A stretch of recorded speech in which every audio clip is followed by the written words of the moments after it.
안녕하십니까. 한유의 KPL 246차 방송을 진행하겠습니다.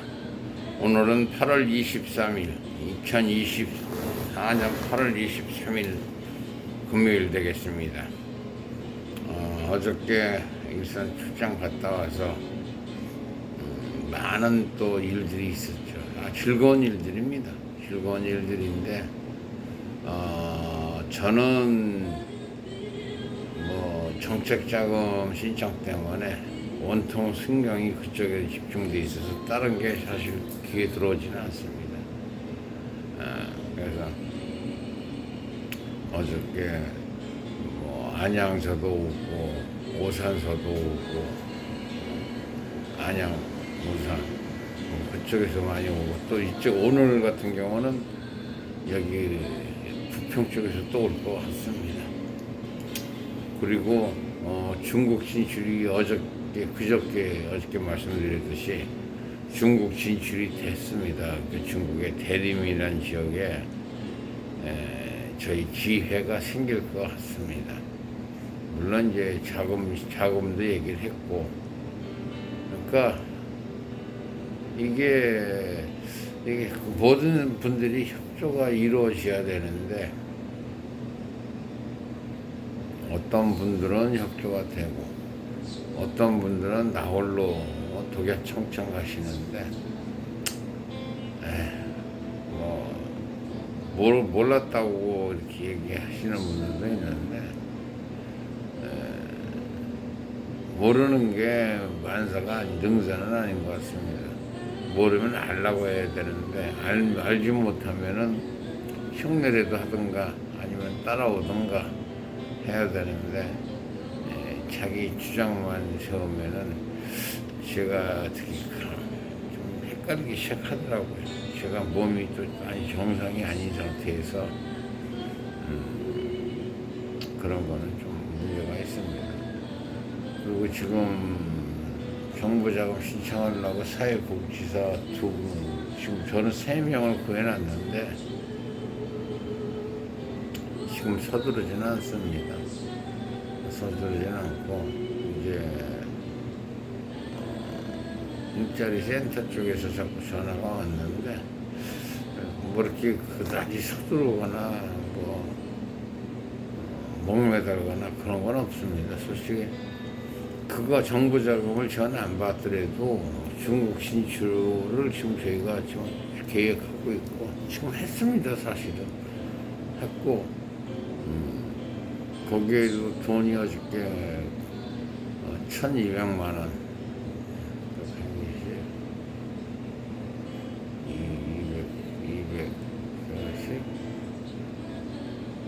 500, 한 500만 원 정도는 지금 들어가 있습니다.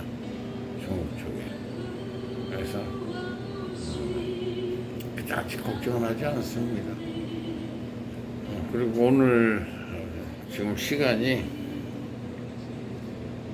5시 10분 전인데 지금 사무실 어저께 이제 일산 가서 차 안에서 방송을 꼼꼼한 상태에서 했는데 오늘 여기로 출근하다 보니까 찬바람이 불더라고요.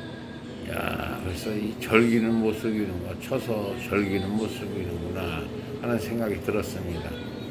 찬바람까지는 아닌데 바람이 시원하다고 느껴졌습니다. 걸어오는 사무실까지 걸어오는 와중에 골목길 그 바람이 더운 바람이 아닙니다. 이게 그래서 야, 이제 추석이 좀 이르구나, 이 추석이 이르니까 이 가을이 성큼 다가오는구나 하는 생각이 들었습니다. 올해는 참 많은 변화가 있었고 많은 일들을 했습니다.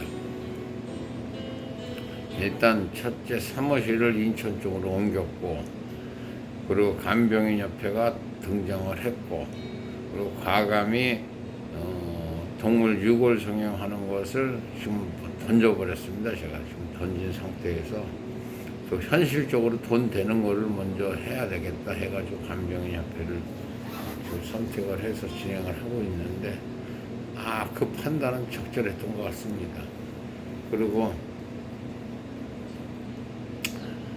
제가 자꾸 저희 패턴, 생활 패턴 자체가 한국하고는 좀 안 맞는다고 생각을 했었는데 이게 거의 미국식이더라고요. 보니까 미국에 있는 그 선배들하고는 코드가 맞아요. 저하고는. 이게 뭐냐면은 그때그때 상황에 맞춰서 행동을 한다는 겁니다. 제가 저뿐이 아니라 그분들도 마찬가지예요. 근데 그게 전 이상하게 생각을 안 되고 자연스럽다고 생각을 했었거든요. 그게 미국 분들이 개방주의고 굉장히 자유롭습니다. 행동 자체가. 그렇다고 책임감이 없는 건 아닙니다. 책임감은 있는데 굉장히 자유롭습니다.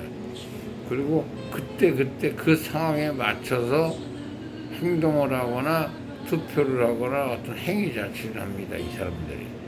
그게 자유주의죠. 그게. 저는 그게 맞는 것 같습니다. 그래서 저도 지금 사업을 하면서 어떤 상황이 변수가 닥치면은 그 변수에 맞춰서 행동을 합니다. 지금 한국 상황 딱 그 상황 같습니다. 저는 그 윤석열이라는 사람을 그렇게 좋아하는 편은 아니었습니다만은 최근에 이렇게 하는 걸 보면은 사법고시 구술을 했다고 하지만은 사법고시 구술을 해서 합격을 했다는 건 대단한 겁니다, 사실은. 그리고 그 친구가 저기 포석을 두는 게 그럼 뭐라 그럽니까? 그 정부 인사들 포석 두는 게 저게 과연 저게 맞나 하는 생각이 들 때도 있었는데 지금 돌이켜 보면은 미리 포석을 통일 대비 포석을 둔 것 같더라고요. 통일을 대비해서 그 포석을 뒀던 겁니다, 지금. 저는 그렇게 믿고 있습니다. 그래서 뭐 두둔하는 건 아닙니다만은, 근데 그 포석 중에 잘못 둔 포석이 그 이종찬 포석입니다. 그놈은 뒀는데 자기가 둔 방향대로 가지는 않고 있습니다. 그러니까 그거는 친중이라고 봐야죠. 지금 한국에 있는 친정파들이 지금 난리 부십니다. 기랄것들 하고 있습니다.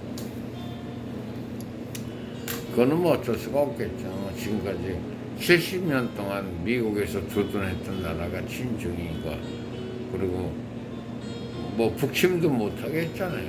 70년 동안 내가다가 한번 잠깐씩 압록강까지 밀고 올라갔다 그냥 뭐가지 댕강 날아갔잖아요. 그게 50년대죠. 그러니까 지금 23년도니까 73년 됐네요. 그것도 벌써. 그러니까 독단적으로 움직이지는 못했는데 독단적으로 움직인다고 했던 분이 박정희 대통령이었습니다. 근데 독단적으로 움직이려고 하다가 결국은 암살당했죠. 김정일 혼자 나홀로 작품이라고 저는 생각하지 않습니다. 지금 그 당시에는 그렇게 생각을 했었는데 지금 생각해 보면은 그 배후에 김재기 배후에 미국이 있지 않았겠나 하는 생각이 듭니다, 사실.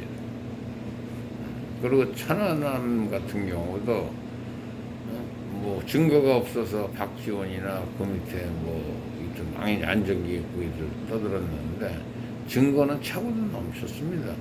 그런데 미국에서 일부러 깨우뚱했던 겁니다. 지금은 아닙니다. 지금은 미국에서 자유통일, 흡수통일을 지지하고 있습니다. 제가 어저께 다시 확인을 했습니다. 어저께 미국 국무부 대변격인 VOA를 듣고 확신을 가졌습니다. 이야, 미국에서 정책 기조가 돌아섰구나. 흡수통일, 자유통일 쪽으로 돌아섰습니다. 그럼 북한에 그들이 말한 인민들이죠. 무조건 넘어옵니다. 많이 넘어옵니다. 아마 이게 봇물 터지듯이 밀고 내려올 겁니다. 자유와 물결이. 그리고 한국에 친인척들이 너무 많이 와 있고, 그리고 지금 저랑 같이 일하시는 분이 걱정을 하더라고요. 그럼 그 중에는 스파이도 있을 거고, 간첩도 있을 거고, 뭐, 나쁜 놈도 있을 텐데, 그거 어떻게 하냐, 얘기를 하지만은, 한국이란 나라가 그거를 포용할 정도의 경제 규모나 실력이 된다고 봅니다, 저는. 지금 자꾸 친일 문제로 문제가 된다고 하지만은, GNP가 일본을 넘어섰습니다. 개인 소득이. 일본을 넘어섰고, 총 생산량도 넘어섰고, 수출액도 넘어섰습니다. 일본이 어어하고 주춤주춤 하는 사이에 한국은 그만큼 발전을 했습니다. 해서 그 정도는 포용할 수 있는 능력이 되고, 중국이 지금 당황하고 있다고 저는 보고 있습니다. 중국이 그 윤석열이 8.15 독트린 선언으로 굉장히 당황하고 있을 겁니다. 제가 그 한국시본가 그 신문을 내가 한문은 잘 못 읽어도 그 독해본을 또 한번 들어봤습니다. 들어보니까 그 핵심을 읽지는 못하더라고요. 한국시보라는 데가. 그러니까 분명히 자유통일, 흡수통일 쪽으로 가닥을 잡고 있는데 엉뚱한 소리를 하더라고요. 뭐 광복절 행사를 이종찬이랑 따로따로 했다. 이거 잘못된 행사. 그건 헛소리고. 그 대만도 헷가닥 했어요. 지금 그 가닥을 못 잡고 있어요. 그거 정확히 보고 있는 게 일본 사람들이 정확히 보고 있더라고요. 그거를. 흡수통일 쪽으로 가닥을 잡았다. 그리고 미국 보도도 정확히 가닥을 잡고 있습니다. 그래서 미국하고 일본하고 한국은 같이 한 몸처럼 들어가고 있다 하는 생각을 저는 갖게 됐습니다. 그리고 러시아에 돈줄 끊어놓은 거 중국에서. 중국의 지방은행들도 다 돈줄 끊어놨습니다. 제가 그때 갔을 때만 해도 교통은행 하고 또 은행이 몇 가지 큰 대형 은행들이 있었습니다. 중국에. 그 은행들만 돈줄을 막은 줄 알았습니다. 근데 미국 정부에서 지방은행까지 다 돈줄을 막아놨습니다. 중국에. 조만간 시진핑이 무너집니다. 지금 막 위태위태한데 무너질 가능성이 거의 99%입니다. 중국의 시진핑 정권이 무너지면 북한 정권은 100% 무너진다고 보고 있습니다. 그래서 저도 서둘러서 중국 진출을 빨리 하고 있고, 북한 자유화가 되면 북한에 제일 먼저 저희가 진입을 할 것 같습니다. 그러니까 저는 몸이 안 좋아서 갈 수가 없고, 지금 교포들을 양성을 하고 있는데 그 교포들이 들어갈 것 같습니다. 그래서 어저께 같이 일하는 동료 교포분한테 잠깐 얘기했지만은, 어차피 북한 자유화가 되면은 어떤 정권이든 들어서야 되는데 그 정권을 한국 정부하고 유엔사하고 미국 정부가 협의를 해서 그 정권을 앉힐 것 같습니다. 그 정권을 앉히면 가장 중요한 게 민주자유화 정권이어야 되는데, 그 민주자유화 정권의 기본 원리가 경제입니다. 경제. 그러면 경제를 통일시키려면 간단합니다. 화폐 통일입니다. 그럼 북한에서 통용되는 화폐를 찍어대겠죠. 북한 내 자체에서. 그러면은 그 화폐를 이용할 수 있는 게 저희 요양간병사, 한국간병인협회 자격증 갖고 그거를 돈을 받을 생각을 하고 있습니다. 저는. 그리고 그 돈을 갖고 뭐를 하냐. 북한에 지하자원이 많습니다. 특히 세금 같은 경우는 현금 주고 살 생각을 하고 있습니다. 저는. 그러니까 큰 그림을 그리고 있습니다. 그래서 아마도 이제 이번 주는 이제 밑거름은 다 나왔으니까 다음 주 정도부터 이제 수긍하면서 하나씩 발굴할 생각을 하고 있습니다. 그리고 한국간병인협회는 당분간이 아니라 아마 저 이제 죽는 날까지 이 사업은 계속할 것 같습니다. 이제 다른 사업 하기도 귀찮고 너무 많은 사업을 했습니다. 그래서 이 사업체 하나에 이제 신중년이라고 그러죠. 노년. 그러니까 60세 이후 60세부터 제가 80세까지 90세까지 100세까지 어떤 식으로 살아갈지는 모르겠지만은 이 한국간병인협회를 끌어안고 수익 창출하면서 좀 편안한 노후를 살고 싶습니다. 이거를 듣는 분들 좀 빠이빠이 하시고, 그리고 하루 수익을 제가 이렇게 얼핏 잡았을 때는 한 목표치입니다. 목표치. 하루 1억 정도씩은 계속 들어와야 되지 않겠나 하는 생각을 하고 있었습니다. 그리고 지금도 하고 있고, 지금은 지금 교포 할머니한테 모든 걸 이임을 해버렸는데 일부러 그런 것이고 지금도 얼핏 보면 몇십만 원씩은 계속 들어옵니다. 매일같이 들어옵니다. 여기가 매일같이 들어옵니다. 매일같이. 그래서 이게 지금 중국 진출하고 북한 진출했을 때는 하루에 1억, 하루에 10억 매일같이 들어옵니다. 매일같이. 이게 종이 사업의 장점입니다. 그래서 오늘 8월 23일 246차 사무실 방송은 여기까지 하겠습니다. 바이바이.